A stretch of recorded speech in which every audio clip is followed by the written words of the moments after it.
So, yeah, number one, I just want to intro my beautiful t-shirt that I'm wearing. I love this shirt because it has so many meanings to it.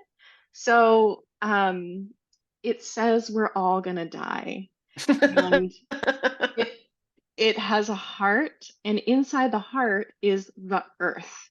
And when I saw this t-shirt, I was like, yeah, we're all gonna die because the earth is dying and we're on it.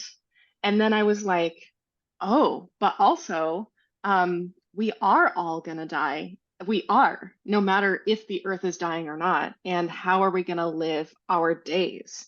And I was just like, it just has so many meanings to it. It could be an incredibly hopeful t-shirt. It has a heart on it. But most of the time when I wear this shirt, people are like, feel like it's a bummer because I'm reminding them that we are all dying and we're probably dying faster because of climate change. So I think that's what was meant by the t-shirt, but I have no idea.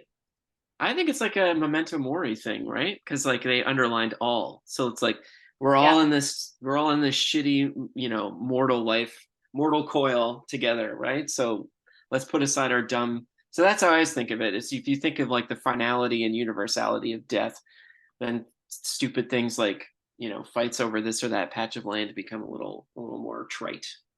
yeah. Um, Also, apologies to the listeners. I'm not in my normal space and my audio might be worse because I don't have my normal microphone. So we'll see. Um, but yes, I wanted to talk about anxiety today.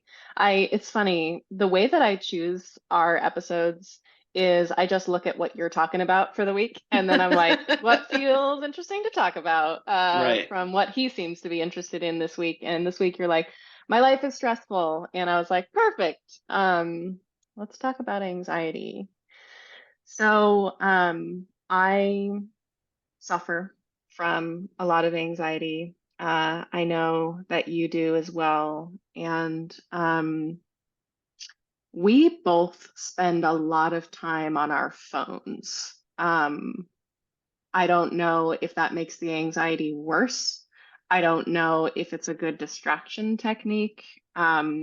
I was addicted to my phone before I was content creating, and now I have a whole other reason to be addicted to my phone because I'm always checking what's going on. What are people saying? And I have to be really conscious about, I don't know, just phone stuff because I can just spin into anxiety.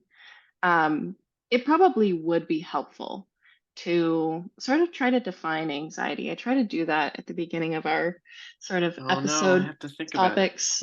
So you have to think about it. I'm going to go ahead and throw it out there. I don't think anxiety is normal. And so I'm going to go ahead and distinguish it as an sort of abnormal thing that happens when we are in constructed environments that we don't feel safe in. Uh, so, right off the bat, I want to distinguish anxiety from pressure. Mm. Uh, Pressure and stress is normal in any life of any being on this earth. My favorite definition of stress is just there is tension on both sides of a rope. So, anytime that we feel stress in our life, there is tension on two sides. One side of the tension is usually something that we think we need to do or something that we have to take action about, and the other side is we don't want to do it or we have some conflict inside us. And if there are not two sides to an issue, there fundamentally is not stress. Mm. So if there is no tensile strength on the end of I don't want to do this or I don't feel prepared to do this or whatever that is, if on one side we go, oh, I can do this, then there is no stress. Hmm. Um, Stress and pressure always are happening in the background. Anxiety is the endless feedback loop of worry, rumination, trying to figure something out. And it's an abnormal state, the way that I see it. It is a response to stress, but the normal response to stress when we're in a grounded environment, when we have support, is to be able to ground that stress into our support system or into our self-trust or into our own capabilities. And for whatever reason, we're getting caught in a feedback loop where we can't solve something and we can't trust ourselves or whatever that is. And so that's why I see anxiety as not really being a normal part of our experience, but being a more of a pathology. Yeah, I mean, I think by and large, agree. I just find it's hard for me to nail down because there's so many different flavors of anxiety, and not all my anxieties like operate the same way, right? So, like right now, I'm going through an like very clear external caused anxiety, and that's like very familiar to me. That's like my home. That's like my friend anxiety because I'm so used to it and I know it really well. And that's the anxiety where something really shitty happens and it's like a feedback loop like you said. It's like almost like a computer file when it's like looking for something that it can't find and it just keeps looping over and over and over Absolutely. again, and Yep. that's what it's like, and it will interrupt anything. And we can look at all the physiological causes, like I've read that it's like high beta waves or whatever it is, or you're obviously your amygdala going 24/7. I listened to an entire audiobook about cortisol and all this sort of stuff. I can't remember what it's called. It's like why monkeys don't feel anxiety or something like Why that. zebras don't get ulcers. Yeah, Wonderful maybe book. that's what it was called. Yeah. Yes. Anyway, and so yeah, so it's like like I try to go to sleep and I wake up at 3 a.m. and I can't go back to sleep. I try to nap, I can't nap. I eat less, I lose weight. I usually lose between 5 and 10 pounds, and then at some point, I guess it resolves. So there's that one anxiety, but then there was another anxiety. And by the way, that anxiety in my experience is like impervious to medication, right? Because I'm on medication for anxiety right now. It doesn't matter because honestly, like if you hear doesn't matter what it like a relative dies or like your life circumstances are changed, and especially in my family because I feel like there's also a genetic component here because I come from a family of people who are very averse to transitions, whether chosen transitions or forced transitions. So I feel like there's a genetic basis there, but then there's the other just general anxiety, and that's the anxiety I used to get really badly. And that was the anxiety where I didn't have a specific cause. It'd just be like I would wake up at 4 a.m. and feel that the world is not right and that things are bad. And it's like very, very basic. And that went on for months and months and months where I would wake up at 4 o'clock feeling this like very heavy sense of existential dread. And it would like color everything. And sometimes it would, even though there wasn't an external event, that even being aware that that might come up again began to feed on itself as well, and that became really nasty. So I was able to medicate my way out of that more or less. It sometimes comes back, but yeah, the whole existential anxiety thing is like a whole other flavor of anxiety. And then other people have other, like, you know what I mean? And so they're all kind of connected, and I think they're all essentially a pathology. I think you're right about that, but it's interesting to me that like uh they don't always have the same root cause and they don't always operate in a logical way. And this is why, and I think it's important to talk about. I'm not just saying this for the sake of saying it. I think it's important to talk about because uh, the program of which we talk about treating anxiety tends to treat anxiety like it's one thing and it exists in one parameter. Or if it's not one thing, it's reducible to one thing. And I am skeptical that that's true. And this is why I've struggled basically my entire adult life, going back 20 years, to find something that I feel is an anchor in dealing with my anxiety outside of Lexapro, which is great. If there could be one problem with the medical system view of things, it would be that it treats things as if they are one thing, Mm-hmm. not as if it is a whole body. And that's a problem. And Yeah. that's how we treat anxiety is, oh, anxiety, let's just get rid of the anxiety, when really the cause of the anxiety is something absolutely different. And that's why I am so critical of medicating for mental health issues over the lifespan. I think that medication for mental health stuff is good in the acute phase of something, I went through a life-changing depression when I was 13, and I would have not made it out of that depression if I had not had like some help. And it medications are wonderful, be able to uh, let people function in their day-to-day lives. But it's not something that, ideally you would need to take for your entire life. Like ideally, we're figuring out root causes here. Um, the Where do I want to go with this? It is, Well, can I just say something before yeah, we? I don't know that yeah. I agree with that. I don't know that I agree. Mm, This is my own personal experience, because, as you know, and this is a bit controversial, I am of the school that, well, I don't think anxiety is cut or dried. I just said that. I don't think it's, but that also means that while I don't think um, external factors are entirely to blame. Like I said, there's a genetic mm, case in my family with the type of anxiety that I deal with. I also feel like there's some circumstances whereby we live in a world where certain things are imposed on us because of the current order, and those things create a condition in which we feel anxious beyond anything that we can actually control, right?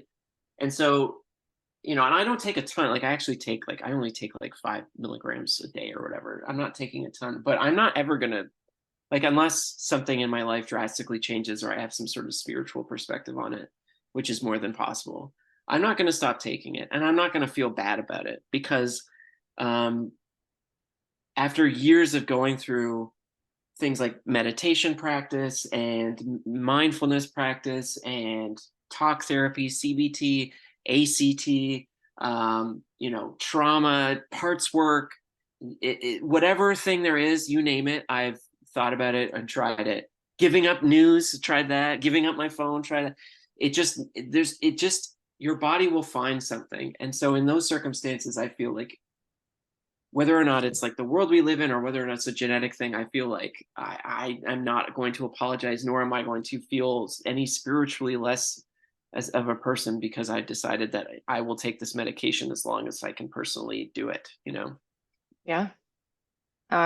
Nobody should feel bad about taking anything.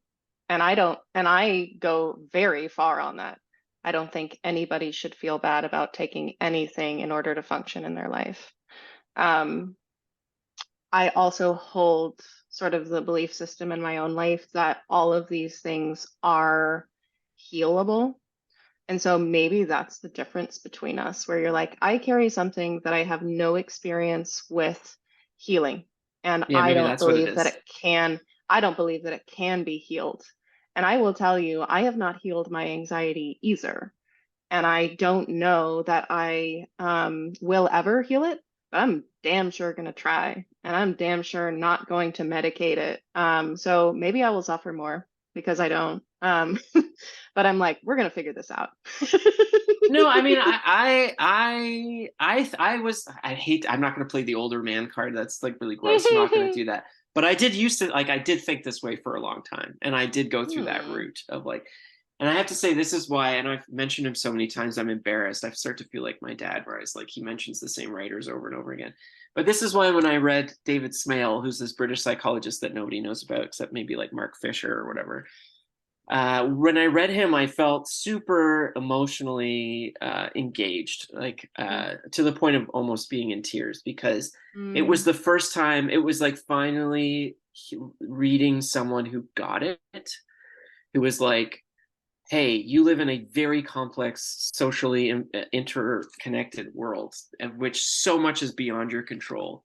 And the idea that there is a psychological regimen that you can individualistically pursue that will alleviate the symptoms that are a direct cause of these very complicated, complex, multinational factors that are, again, are completely beyond your control is just selling snake oil. But the interesting thing is that he says that therapy is still a worthwhile pursuit, but only insofar as like the interpersonal friend relationship. And so, in some weird way, the only thing that has come legitimately close to helping my anxiety is to talk to people about my anxiety. And I used to be a shrink that I did that with, but then it sort of became a friend of mine, a very, very close, longtime friend of mine who I discovered later in life had gone through a lot of the same stuff with this that than I have, to some degree, even worse than me. So, and that, even that is not a cure, but it does speak to another part of me that allows me to feel a little more comfortable with the feeling, because anxiety is terrible on its own, but anxiety, especially in our culture where anxiety is constantly spoken about as a pathology and a disease and an illness and something that needs to be treated, it makes it very lonely to deal with. You know what I mean? It's like a lonely experience, because when you live in a world where it seems like everyone, oh, there's a way you can exercise, or you just eat better, or get better sleep, or change your job, or try this talk therapy, or if that talk therapy, try gestalt therapy. You know what I mean? So there's always this never-ending chain of things that if you just try this next thing on the chain, you might cure your anxiety. And talking with people who actually suffer it and have gone through this thing and have tried those things and they don't work has been like the most effective treatment for my anxiety, not any of the other bullshit, you know? I totally agree. I don't think the individualistic method works for anxiety. I think one of the causes of anxiety is our fundamental isolation from other human beings. And I don't accept that. I don't accept that those are the only fixes for it. And I am looking for other fixes that don't include individualistic healing. And so, yeah, I think that I completely agree with everything you have said.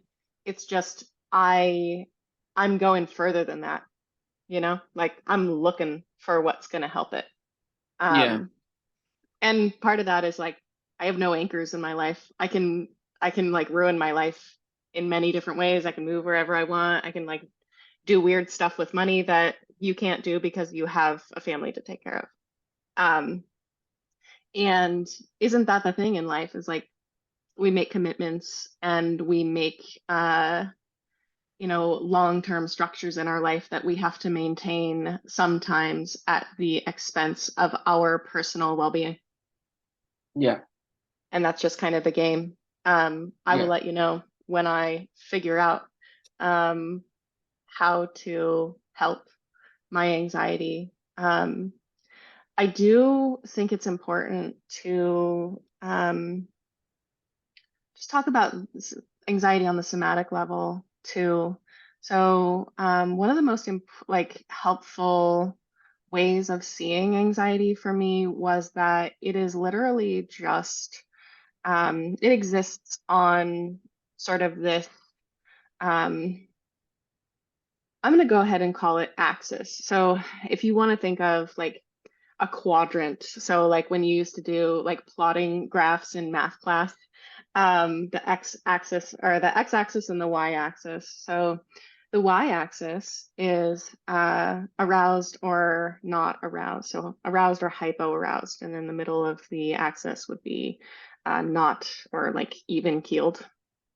And then on the left to right side, so the x-axis would be negative or positive. And up there in the negative and aroused would be anxiety, and down in the negative and hypoaroused would be depression. Right. On the top right would be excitement, so positive and aroused, and on the bottom right would be tranquility or calm. Relaxation. Yeah. Yeah. I got it. I Yes. got it. Yeah. So All right. when we're talking about anxiety, we're talking about a negative state of like the emotional tone of anxiety is negative. And it also is an arousal state of the nervous system. Um, and it's really tricky to try to talk about the anxiety emotional state and the anxiety physical state because they kind of go together. And I have asked somatic therapists, I've put it out to them, and I've never gotten a clear answer. Is depression and anxiety an emotional state, or is it not? Yeah. And the best answer that I've gotten, or my favorite answer that I've gotten, is um, anxiety starts as an emotional state, and then it continues as like a somatic, continuous thing that the body kind of like is it's no longer an emotional state. It's more of a nervous system state in the long term. And the same for Right. depression. Um, and it's so important. Like I can't tell you how many people don't understand anxiety and how like little anxiety is understood. I read this book called The Language of Emotions by this fabulous practitioner, Carla McLaren, and the book is so knowledgeable about emotions, and she has no idea what to say about anxiety. I read her book about anxiety. I'm like, wow, she has no idea what this is. Um, and I think part of the reason that her view of anxiety doesn't work is because she sees every emotional state as having a job, right? Mm, Every emotion that we have is a messenger for something that needs to get done. It's a messenger about something we need to do, etc.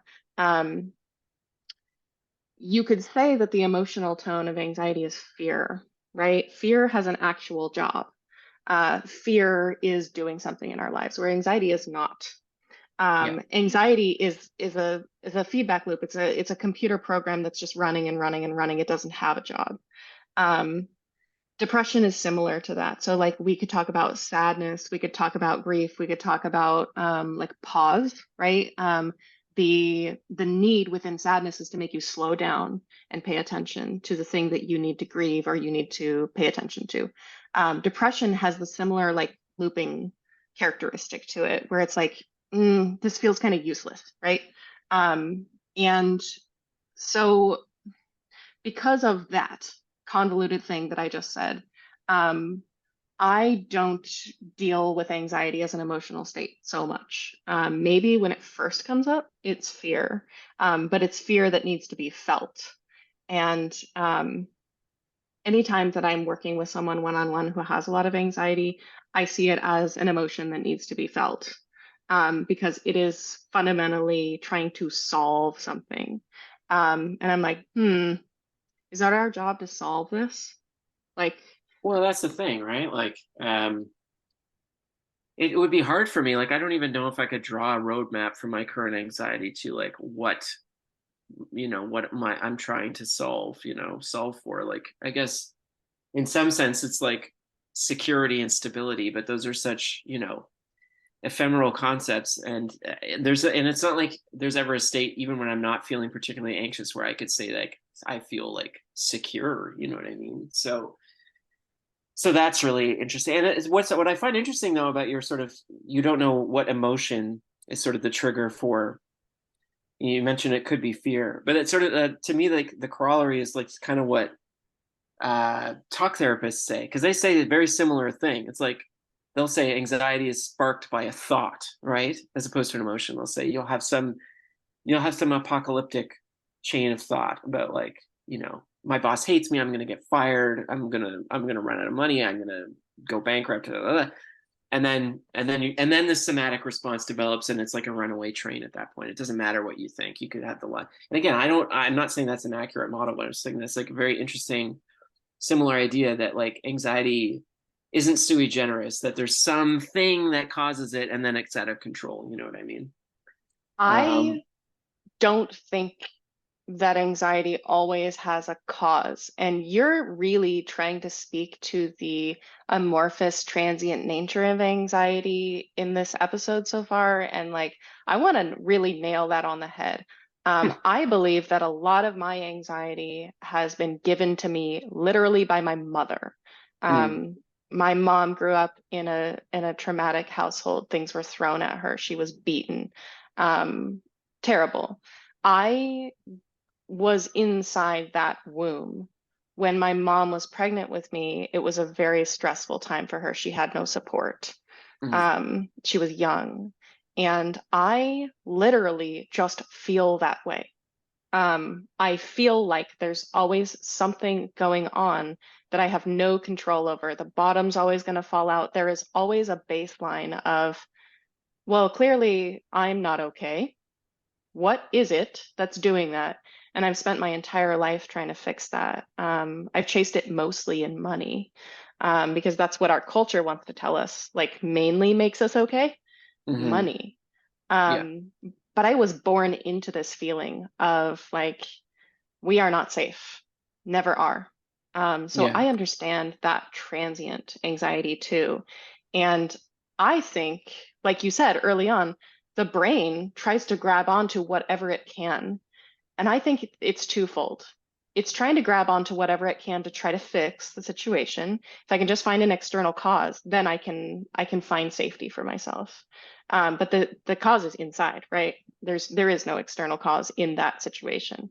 And then there's a second thing, which is that when you're a stressed out person, you're used to be in a stressed out state, you feel more comfortable and you feel more powerful in a stressed out state. And so you actually kind of look for things to perpetuate that state unconsciously. When I'm having a bad day and I'm really stressed out about this one thing that happened, I will tend to hyper focus on other shit that also drives me crazy. Why do I do that? It's this interesting perpetuating um, stress response. I feel comfortable Yeah. there. Yeah, and I thought about that, right? Like there's certain like things that happen, like I'm going through a very stressful work situation, and as much as the anxiety has been frustrating to deal with, I haven't slept in like 5 days, more or less. It is Wow. amazing at, as you say, it is amazing at focusing. Um, like I've written these emails and I've been in these meetings where I try to be articulate. I'm pretty sloppy sometimes, but where I'm just like laser focused on exactly what I need to say and communicating it with crystal clarity. And I know that that state is fueled by this like churning engine of like cortisol and like, fight or flight. Hmm. And so and I know there's this like approach to anxiety. You've heard this before. It's like, well, you should make friends with your anxiety. Your anxiety is trying to help you. And to some degree, I absolutely agree with that, right? Like, we're threatened with like a hurricane up here in Nova Scotia at the moment, and so like there's like a low level anxiety that like just is useful for thinking through like what are the things that I need, how do we prepare for this. So I think there are some like very practical, but it's still like, whenever I just think the mental image of like make friends with your anxiety, it's trying to help you. It's like, well, it can help me in other ways that don't involve like making my life a living fucking hell, you know what I mean? It's, I um have to say, befriending anxiety as a concept has never worked for me. I hate when Befriending people other say that. things, befriending other things has worked great. Yeah. Befriending the child that was abandoned, that felt so sad about how she was treated, befriending the grief and the anger, all of those very legitimate emotions have helped. Befriending a computer program that is running in circles has not helped me. Yeah. That's why I don't respect anxiety as an emotion in itself. I think it is literally a pathological process. And underneath it are legitimate causes, legitimate causes that I carry from generations ago. And they were not worked out by the past generations, and now I carry them and I'm working on them. I believe that I can diffuse them, and I won't be having kids, so they probably won't get passed on anyway. Yeah. But I believe in resolving as much as we can. Like, the work of my life is to work on myself as much as possible. I've devoted myself to myself for my life. That's good. I am increasingly comfortable. Um, and I really don't think the solution is in the individual processes. I think most of our anxiety is caused by the environment that we're in. And I don't know. I learned that because when I go camping, and I hadn't been camping in my entire adult life, but I went camping last year. When I go camping, I don't experience the same anxiety and adrenal fatigue and all the problems. Like, really, most of my health problems go away when I am camping for a few days. And I'm like, okay, what is it different about camping that makes me okay? I have people around to talk to. I sleep really well. I don't have a defined time that I need to wake up. There are no responsibilities on me. And so obviously, it makes sense. Um, and, you know, I hate to bring up the purity argument of, oh, if we were just in a natural environment, because I think that that has a lot of problems. I think that we can live in a human constructed environment and be happy, but we have to have a very different setup of things. Um, See, it's funny what you describe is what I feel, but it doesn't have to be camping because what you're describing is how I feel whenever I'm in like like I'm out of my home. You know what I mean? If I'm on vacation, if I'm in an yeah, how was unfamiliar your place, trip and to Toronto? How was your anxiety um, during that? it was fine, totally fine. Really bad leading up to it. I will be 100% honest because again, I have this weird anxiety around transitions, and it depends. Like sometimes a lot of the time I'll travel somewhere like I went to Quebec to visit my mom and like that was fine. No problems, no issues there, even though the trek itself was kind of more arduous because it was like a 10-day or a 10-hour trek where we had to make the ferry at this particular time to get across the St. Lawrence. So there's a lot, but I didn't have the same travel anxiety. But for whatever reason, going to Toronto, I felt super, super anxious and it was totally fine. But when I was in Toronto, crucially, I felt the same way that you described when you were camping. It was just like, this is a great environment. I'm surrounded by friends. I'm in the city that I love. All these, and so I wonder. It's like it's almost like this is getting into the real weeds now, but like there's almost something when you are in your home element, um, where these gremlins kind of sneak in, and Mm, it's almost like how do I say this? It's like if we think the world is realer than it actually kind of is. It's a really weird thing to say, yeah, but the I world feel feels like very real at home. Yeah, yeah, you know what I yeah, mean? Like yeah, that reality really matters, that consequences matter, that it yeah, matters if you're overdrawn in your bank account and it matters if like, you're in a fight with your partner. You know what I mean? Like those things. yeah. And so when we're in our home state, we're like life is real. We're not all gonna die, you know what I mean? We're like this is really important. Like and I feel like that's when you can get really, really acute and that was happening like when I was in Toronto and I'd lived in my house there for years and years and years and I had this great job and my kids were doing really well and I would still wake up and I had no rhyme Mm. or reason. I would wake up with this feeling of like I don't know if you watch Star Trek: The Next Generation. This is always the analogy I use for my existential dread. But there's a very famous episode in which Guinan. Do you know that show? Do you ever watch TNG? Star I Trek: Next have Generation. been forced into watching around 20 episodes Yeah, that's of probably enough. That's probably Star enough. Trek, Yeah. many different seasons. So, Yeah. Okay, so this is one. So Guinan is like this wise bartender played by Whoopi Goldberg, who's in like 10 Ford, okay, which is like yes. the bar. Okay. She was in the 90s, I remember. Yeah. In the 90s. Now, she's a really cool character in that she's basically like kind of immortal and has lived in all these different eras, but She's a also sage. yeah, she's a sage, which is a bit of like the, black wise person trope, which is Yeah. what do they call it? I can't remember the name of that trope, but anyway, Yeah, there is a racist, yeah, connotation of that. I can't yeah, remember. It has a name. Yeah. yeah, it's like wise old man thing. Anyway, but in this, so what happens is the Enterprise travels through this time rift, and suddenly they change dimensions, and they're in this alternate timeline where the Federation is at war with the Klingons, and it's all militaristic. And Guinan, there's a scene where Guinan is in Ted Ford is like, this isn't right. This is not supposed to be like this, and that's what my anxiety feels like. I wake up at 4 a.m. and it's this very strong feeling of like, this isn't right. This isn't right. It's not supposed to be like this. You know what I mean? Hmm. And I'm not talking in terms of like you're on the wrong life path or like, it's just a very vivid feeling of like this is all wrong. Yeah. I can't give it any justice. No, I know exactly the feeling that you're speaking to.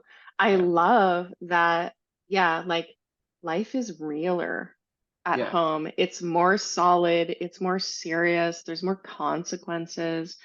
I would hold, and I've done a lot of spiritual practice and like I have a lot of out there beliefs, but I would hold that life isn't that serious and that I don't think that's not fringe. That's pretty good. I think that it feels more solid in certain places so that we can learn really defined lessons, because I ultimately think that all of this is a spiritual journey and we are literally learning lessons. So in the places that life feels more serious and more solid and more consequential, there is a defined lesson that's being learned, about limitation, about planning, about like just crappy things that nobody wants to learn, but we're like learning it. Mm. Um, but ultimately, life is lighter, life is less consequential. I don't think it hurts to die. Like, I think that we're kind of, I've been seeing this image so often lately of just like a net, just like a nice net. And it feels like what people fall on when they're like, you see when they're doing acrobatics, like they're really nice. It feels like a cradle kind of. And I see like basically all of our consequences leading to, yeah, eventually we're just like held anyway. And the fact that we think we're not, that's what makes us really learn the lesson. And that's really helpful for me. When I feel my anxiety when it comes up and it has no cause, my um, assessment of that is, oh, I'm still holding some anxiety that needs to be diffused. I don't necessarily have a reason for it. And so I don't have this fundamental frustration with it because I'm just like, oh, yes, I'm experiencing something that I've been carrying maybe my entire life, maybe something that happened to me when I was 10 years old. I'm still carrying it, need to offload that, need to find ways of grounding it, of releasing it so that I'm not carrying it. And that's been the case with all of my trauma. Some days it does not want to be offloaded, but I just see it as like an energy. It's something that I hold, it weighs me down, it impacts my life negatively. And it literally is just coming up as a messenger to be like, yeah, you have more work to do here. And, you know, a lot of it's just been given to me, I think. Yeah. Yeah, I mean, in terms of like on the unreality question, I was just thinking about that, and it just it reminds because you mentioned like we're here to learn lessons, and you know me, I'm obsessed with NDEs and NDE narratives. I just find they're really fascinating because they align in these very interesting ways, and so Hmm. one of the big thing about NDEs, and not even about what people experience in them necessarily, but the actual And feeling of being an NDE is this idea that NDEs, everybody near death experience. Okay. yeah, sorry, I always make that mistake because my head's too far down that rabbit hole, I guess. Anyways, near death experiences and experiencers, they often come back and they say their near death experience was more real and vivid Mm, and felt like a real. And when they came, it's so real, in fact, that when they come back here, they feel like this is kind of a joke. Like life is kind of like and not even in a pejorative sense, but in just like a levity sense, like that. It's not that people take their lives too seriously, and it's really funny, like because whenever people talk about deities or Buddhas or gods in the after in their NDEs, they're always like laughing at them. There's constant laughing, which I find really interesting. I also find that idea comforting, right? That like really your anxiety is like your consciousness over indulging itself in the supposed reality of our external world and its consequences.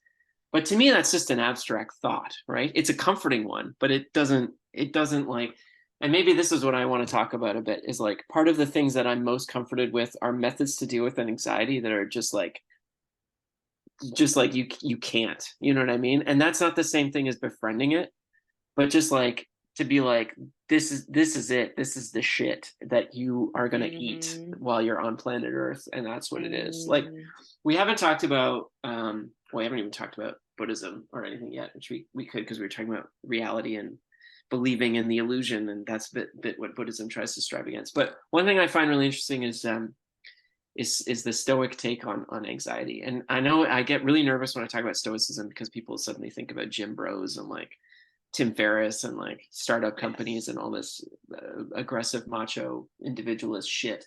But it's Yes. really a shame because there's actually quite a social, communal, wonderful aspect to Stoic practice.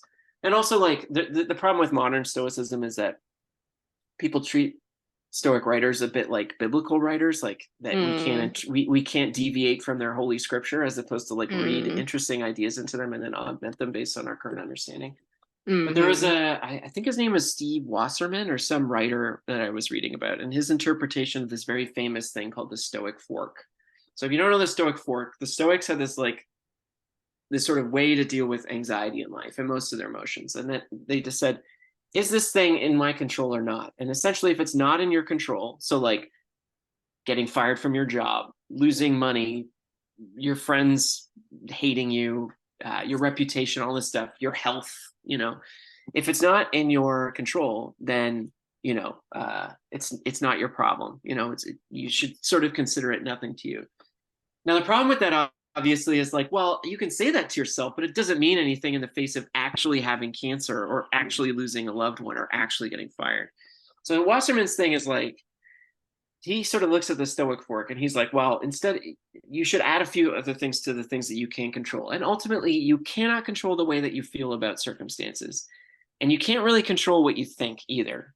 And so part of the thing with anxiety is that it's a double-edged thing. It's not just a somatic experience. While that's pretty important, it's a somatic experience that's in constant feedback with this very jittery, open-ended feedback loop of thinking.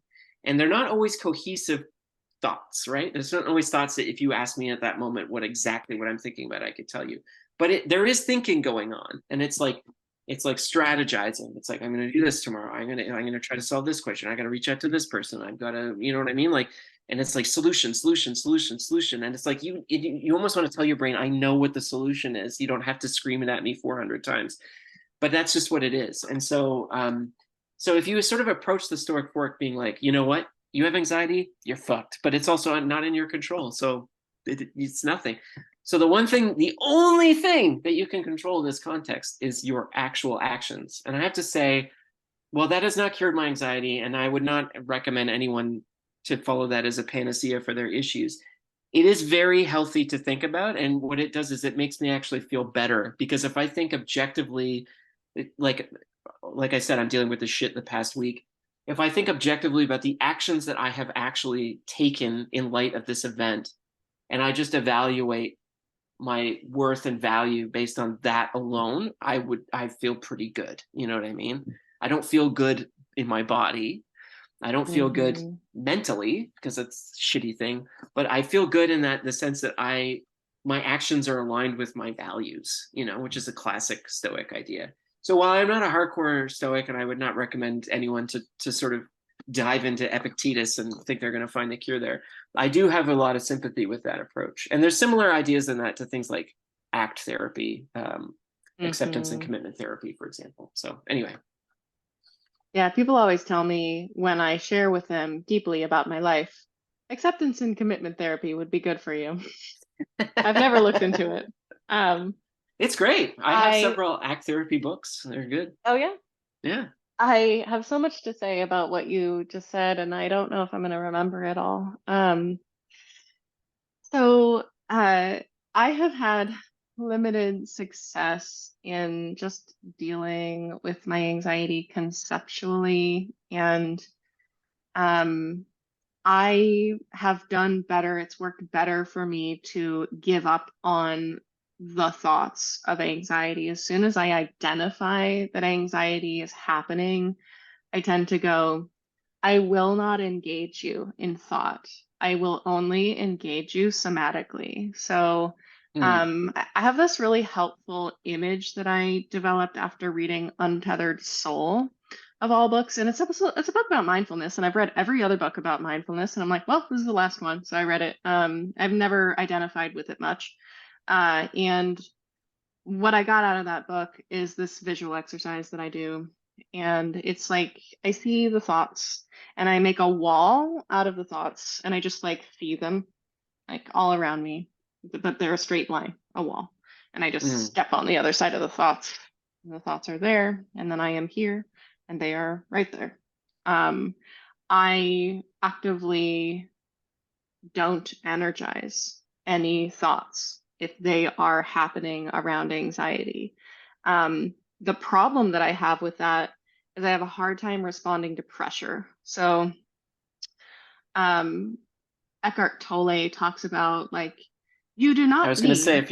if you mention Untethered Soul, you'll probably go over to Eckhart There Tolle we as go. well. Yeah, Yes. yeah, Eckhart Tolle says, you don't need your anxiety. You don't need it. You will respond to the details of your life as you need to. And that's fine. You don't have to have an emotional experience of your life. And I take that to task a little bit because when I do the thing where I'm like, I'm not going to engage my anxiety at all, a lot of the time I won't do any planning. I won't respond to the actual pressures that are in my life. And it's a little bit too dissociative.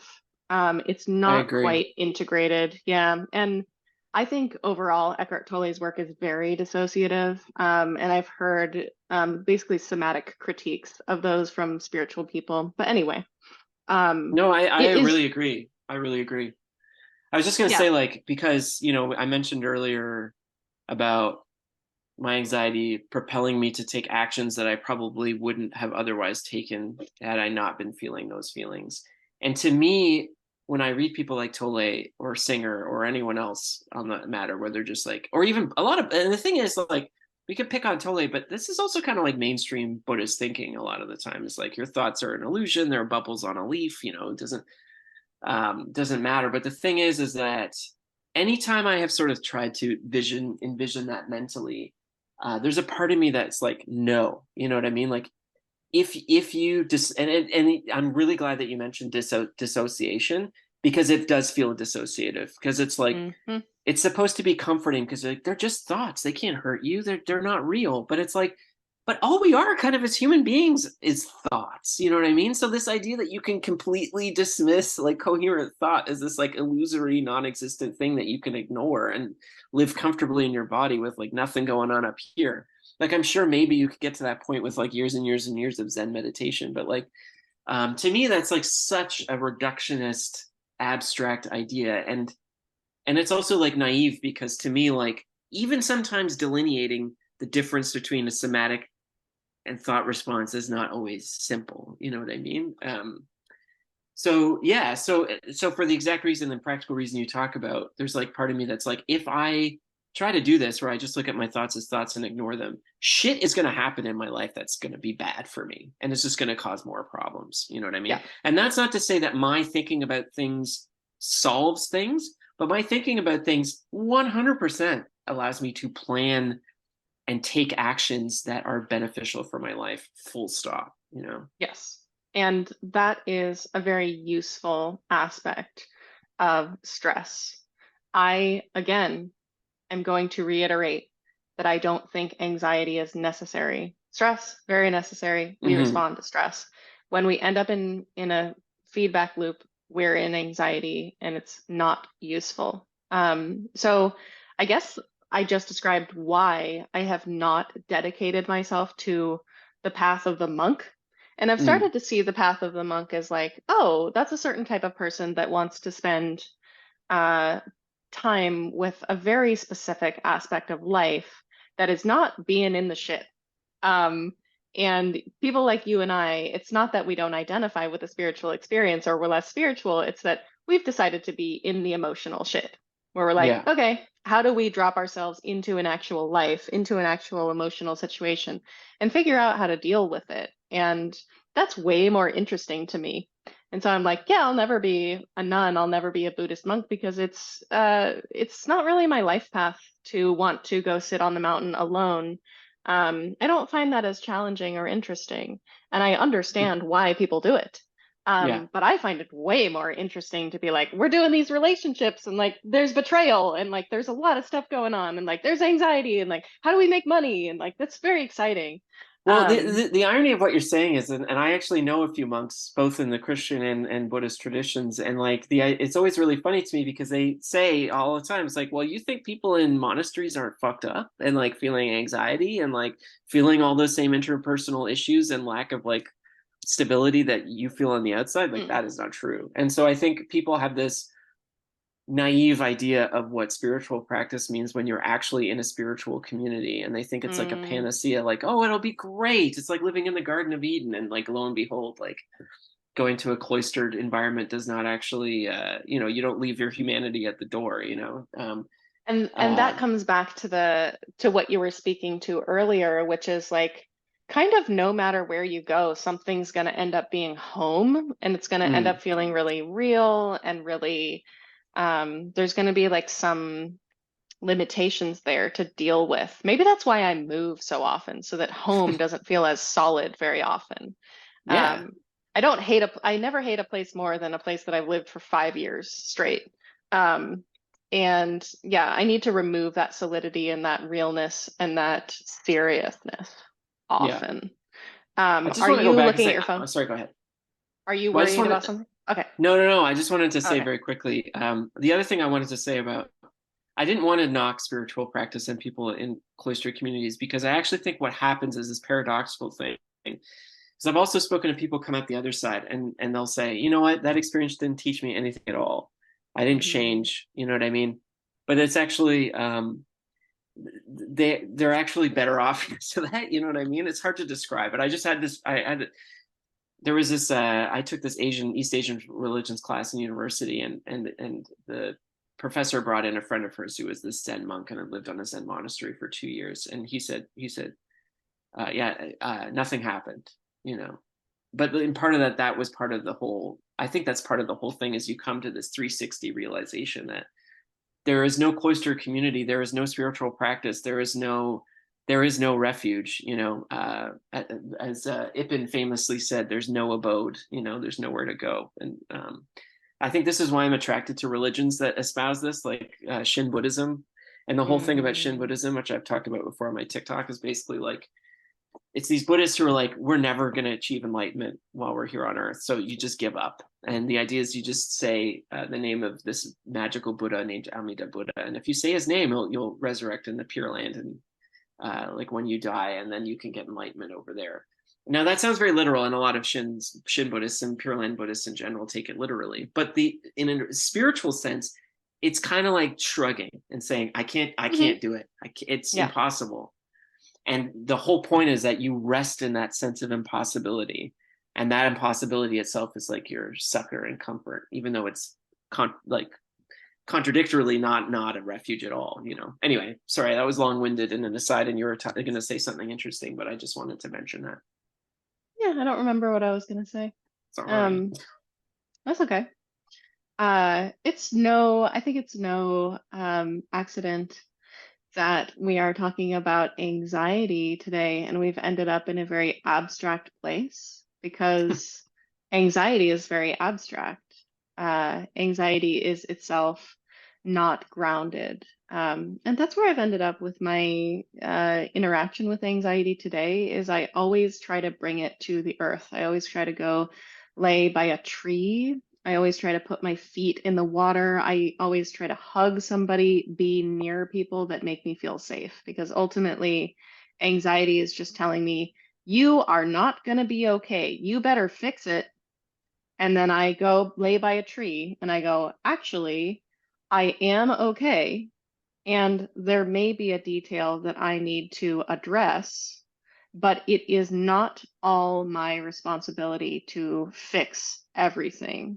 I don't have that power. And so I try to feel my actual size because anxiety can both make me feel very, very tiny and powerless and very, very big and all the world is on my shoulders. I'm responsible for everything, and nothing is enjoyable until I can get this monkey off my back.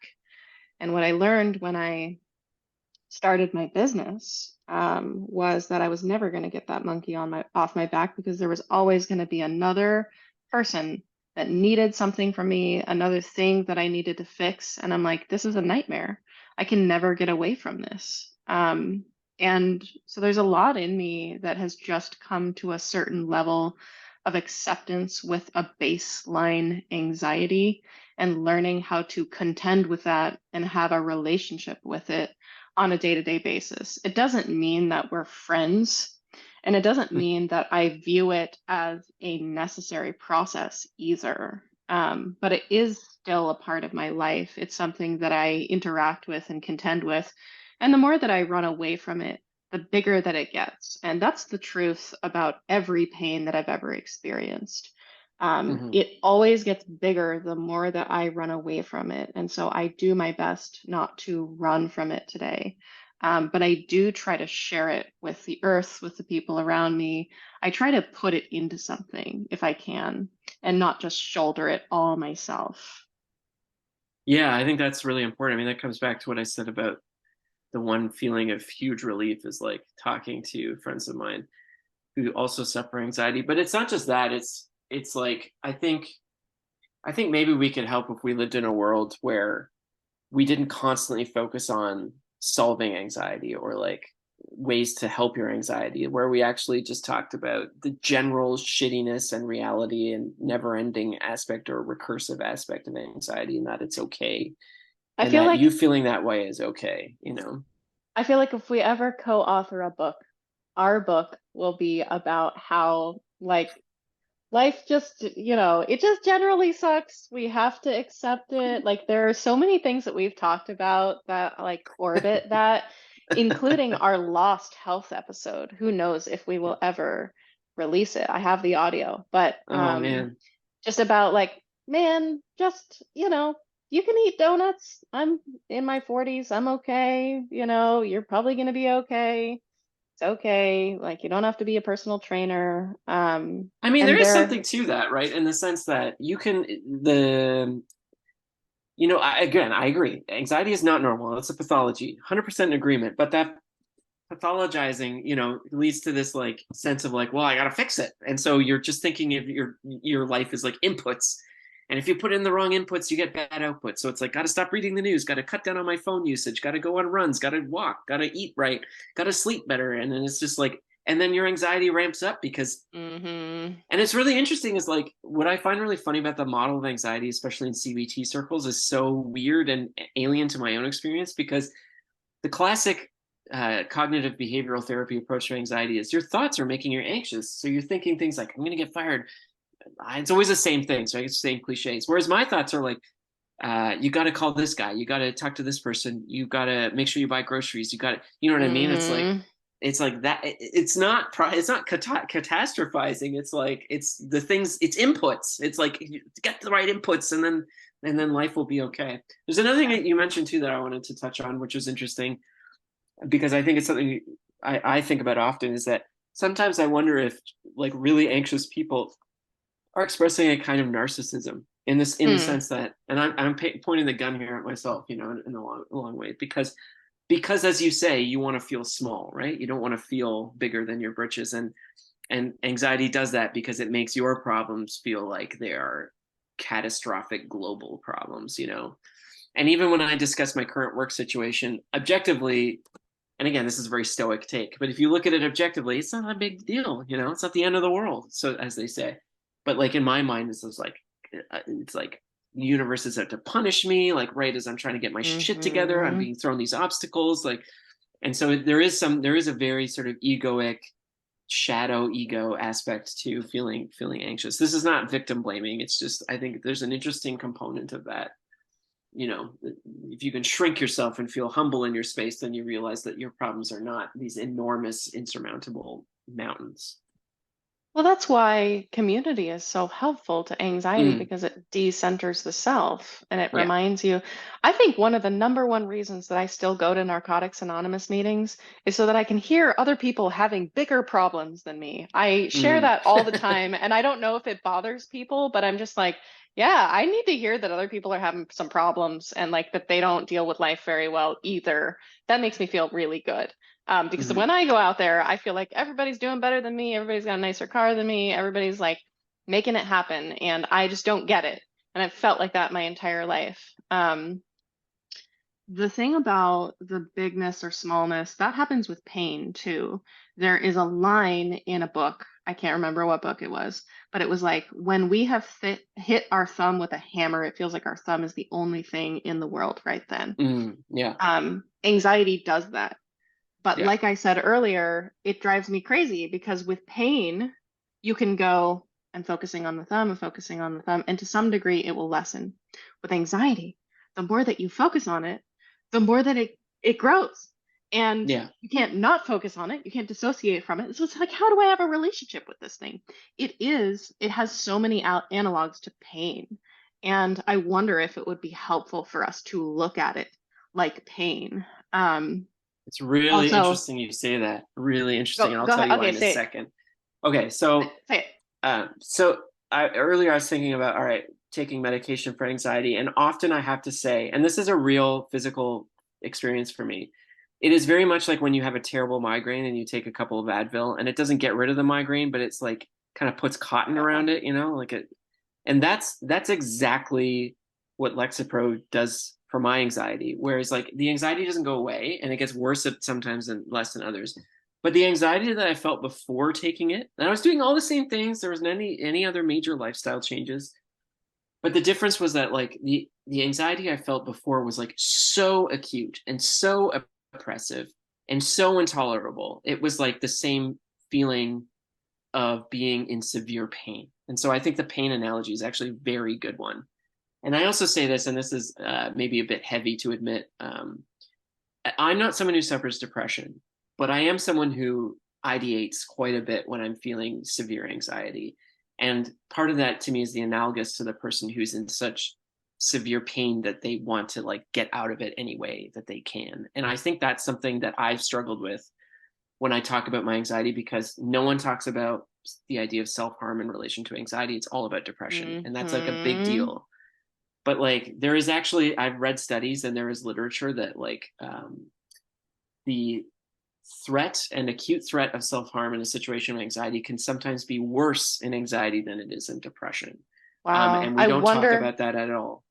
I wonder why we don't talk about that. Maybe it's because someone who is suffering from anxiety is up and out of their bed and walking around and maybe kind of functioning. And Yeah, I think that's a big part of it. yeah, we only notice people who can't get out of bed and who are clearly in a freeze state. Very fascinating. And I have to Yeah. say, like, my general anxiety level plays in very much to my general will to live. So I don't have like acute instances of ideation. What I have is just like a general unwillingness to want to live. I've never met anybody that quite understood this, but I share it just in case I find somebody. Um, it's just like I don't really want to carry it anymore. It's a lot to carry every day, and I don't think that death is bad. And so I don't have any reason to want to continue this. Yeah. And I guess it kind of goes into my spiritual beliefs of like, yeah, I think it's generally nicer wherever we go that is not here. But also in some ways, I believe that it's just another place. Like they're just like you just drop into I literally think in my mind that you just drop into another desk and you're like, damn it, it's another class. So I'm Yeah, like, yeah, yeah. well, it's the class here, it's a class there. Anyway, but the feeling of anxiety, that weight, plays in very much to my general like, yeah, I mean, I'm not actively trying to do anything, but like I probably have less regard for my safety than most people, Yeah. because I just don't care that much. Yeah. Um, but I wanted to speak to um, the narcissism piece that you were talking about. So like um, so narcissism and codependency kind of go together when we look at them in relationships. You have like a person who is being bigger than life and a person is being smaller than life, and they play off of each other and they tend to stick together and work together. They are suffering from the same condition. It's just they're doing different things. Someone is being too small and someone is being too big and taking up all the space, and neither of Mm-hmm. them are good ways to relate. And you kind of see that interplay in a lot of different um, areas of life, not just when we're talking about like mental health or relationships, but like if there is too much bigness or too much smallness, there's a lack of balance. And there is, we have a hard time understanding our true place in the world, and we over center ourselves and we under center other people. And part of that is helpful because we're kind of here to work out our own BS and sort of like work through our issues. So we're very focused on what's going on with ourselves. And a lot of that is healthy and is the kind of the way that it's supposed to be. Like when we talk Hmm. about effective relating, we talk about like filling up your cup first and then helping other people. Like it would be out of order to try to do it the other way around. Um, but you're hitting on the fundamental like pathology of this, which is like it's too big or it's too small, and I'm too focused on this and not focused on that. Like there is lack of balance here. Like I need to restore balance.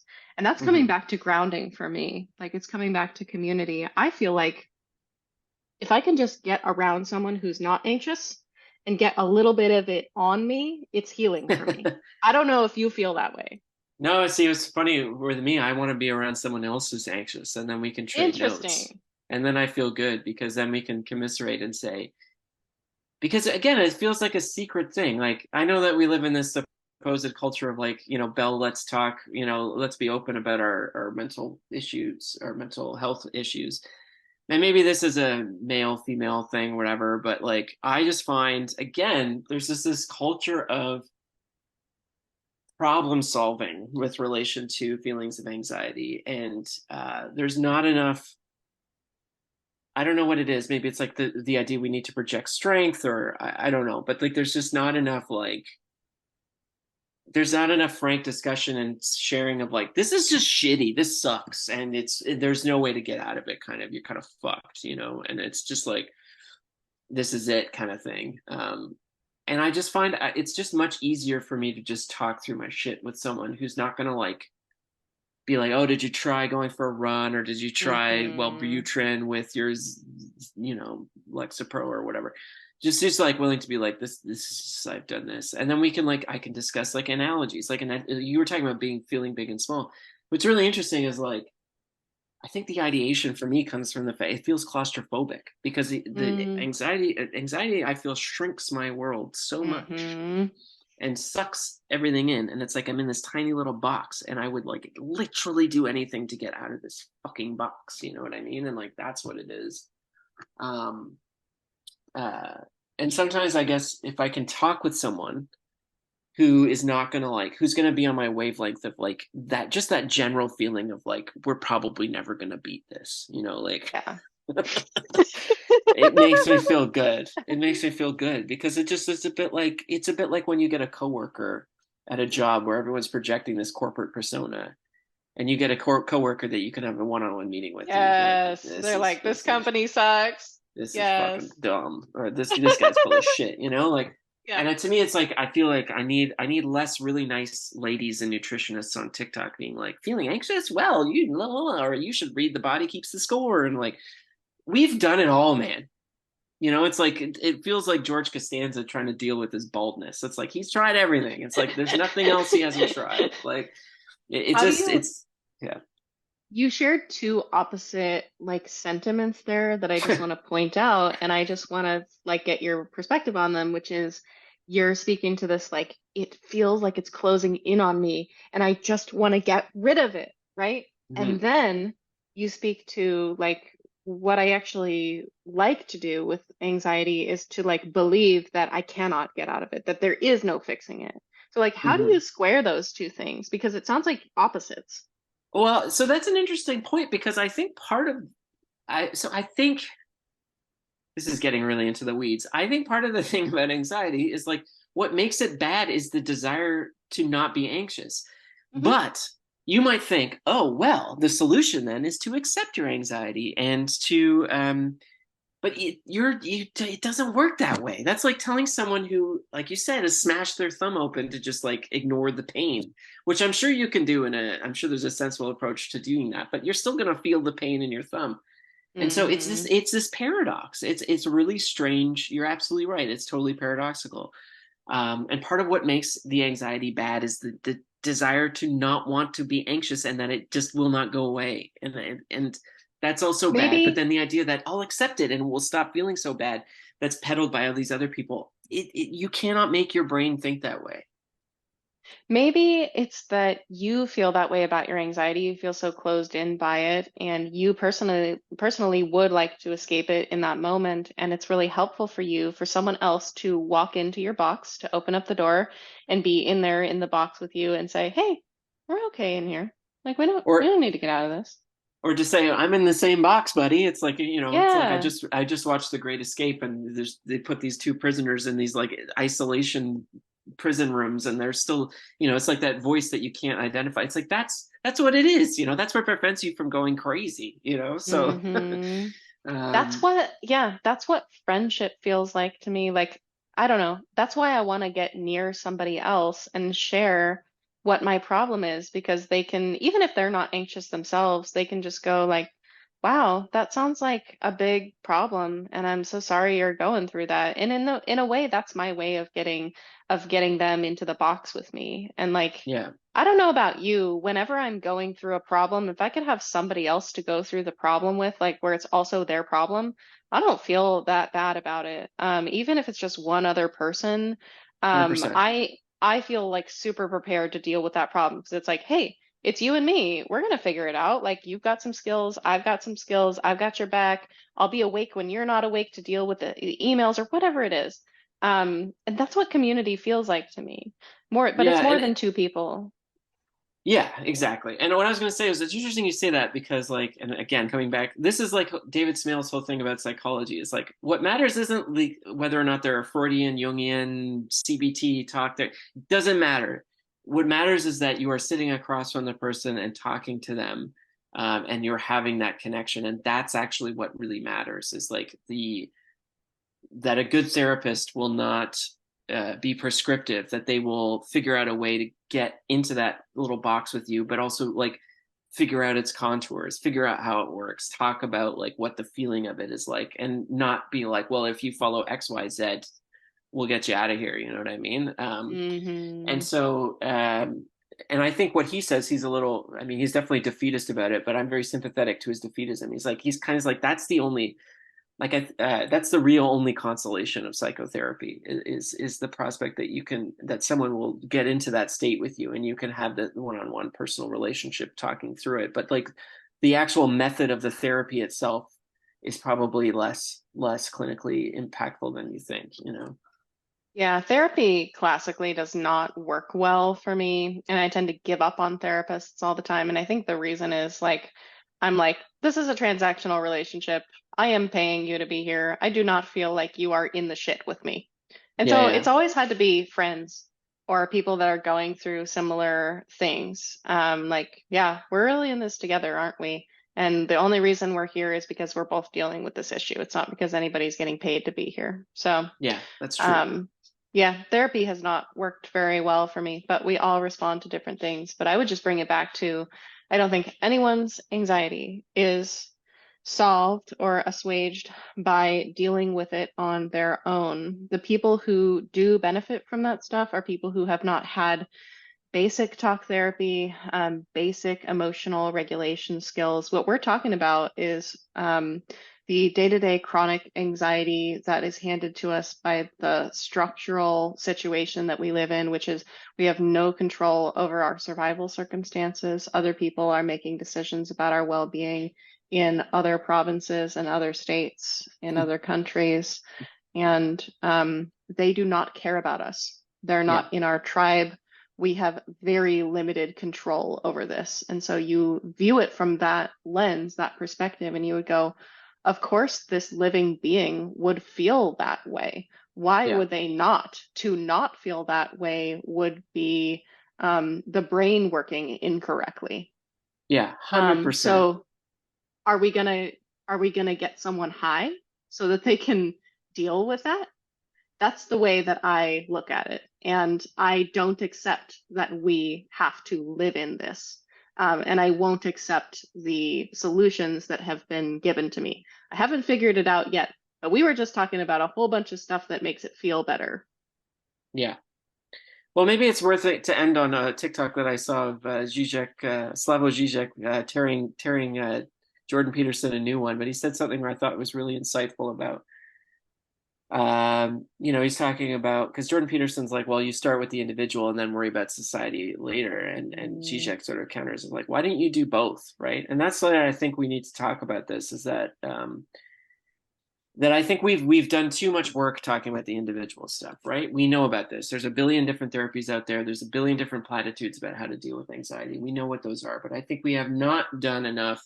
And again, I'm willing to, and we've talked about this before. It's too pat to just tell someone, oh, just find some friends, because that's very difficult, and that's like finding a community in our atomized world that's deliberately set up to against finding friends. Like there's no third spaces anymore. There's no, we've completely eroded normal community practices that used to bring us together in healthy ways. Those don't exist anymore. um but Phew. without, bless you, without that aspect, um all those individual things that just won't matter, because you're still going to wake up at 4 a.m. in the dark. And if you can't tell someone that you trust and that you love and will understand you what it's like to wake up at 4 a.m. in the morning and feel like Guinan on Star Trek, where everything is incorrect and it's not supposed to be this way, then you're never going I'm to really felt valued. I'm getting this vision in my head of like the Dust Bowl and of just like soil that is not fertile that you're trying to grow corn in, and it just won't grow on its Exactly. own. Yeah. And what you're describing is, oh, we can just grow this corn in a monoculture. It'll be fine. It'll be alone. We'll give it more inputs, right? That's what they are telling us to do on an individual level. And instead, I see like a luscious field where the soil has been built and there is mycorrhizal fungi in the soil, and there are webs of weeds on the inside, and that is a place where something can grow because there is a web, there is a support system there. Pollinating insects. Yeah, that's a brilliant Yes, analogy, I have to say. Like, because it's like trying to shout at a plant, grow. You know what I mean? Like you can't. yes, You know what I mean? Like you it can't is do that. stressed. Yeah. Yeah. And so I think dealing and facing and coping with anxiety is very much analogous to nurturing a plant, because it's not, even if you get all the inputs right, it's not enough. Like, it needs to be in an environment that's conducive to its growth. And so again, I think this like whole service based, you know um, follow these steps, input based approach, not just to anxiety but to all mental health, is no good, and it's not good enough, as we know. And this is a much bigger conversation than this podcast can face. Is like, it's not good enough just to tell someone find community. We need to figure out a way where like people can connect in a way that's going to be meaningful to them, because there's just so many people who aren't able to do that, and that's horrible. It's And horrible. I think that we are so overwhelmed with how to nourish that soil because we literally have nothing to go on. But every little thing that we do to nourish community, to nourish connections, interconnections between people is helpful.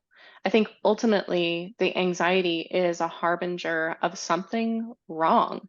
It's like your Mm-hmm. corn is getting a disease. Like it wouldn't get that disease if it had a good network, but that disease cannot be solved now on the individual level. But I think it's good to like have the attitude that things can get changed on the micro level, not on the individual level, but on the very, very granular local level, making connections between people, getting to know your neighbors, that kind of thing, having a different attitude about your isolation. That's how my community has been built. It didn't have to be a top-down thing. We didn't need to go to electoral politics to solve it. Yeah. We could do it in a grassroots way. I'm Yeah. also reading the book Emergent Strategy, which is like probably influencing a lot of what I'm talking about here. But anyway, that's neither here nor there about anxiety. I am so honored to like be able to talk to you about anxiety in your life in a time that you're really going through it and that you've been willing to share a lot. So thank you. And Yeah, I mean, the timing for this was perfect, I have to say. yeah, that's what I do is I just go on your TikTok. I'm like, what is he thinking about this week? What does he want to talk about? Um, Maybe one day we'll talk about something I want to talk about, and we'll see if you have any thoughts on it. I Yeah, guess we let's do do that too. that. Yeah, Yeah. very good, sir. All right. If you want to support this podcast, we have a Patreon that you can click through to in the show notes. If we get enough Patreon subscribers, neither of us will have to have job anxiety at all. So if you want to help us solve our lives, we would love to have your support. And of course, we live in a capitalist hellscape, and we know that people struggle, and we don't require you to support us, but we would love it. And yes, that is all. Thanks, Brian. That was great. Yeah. Have a good day. You I too. will see you soon.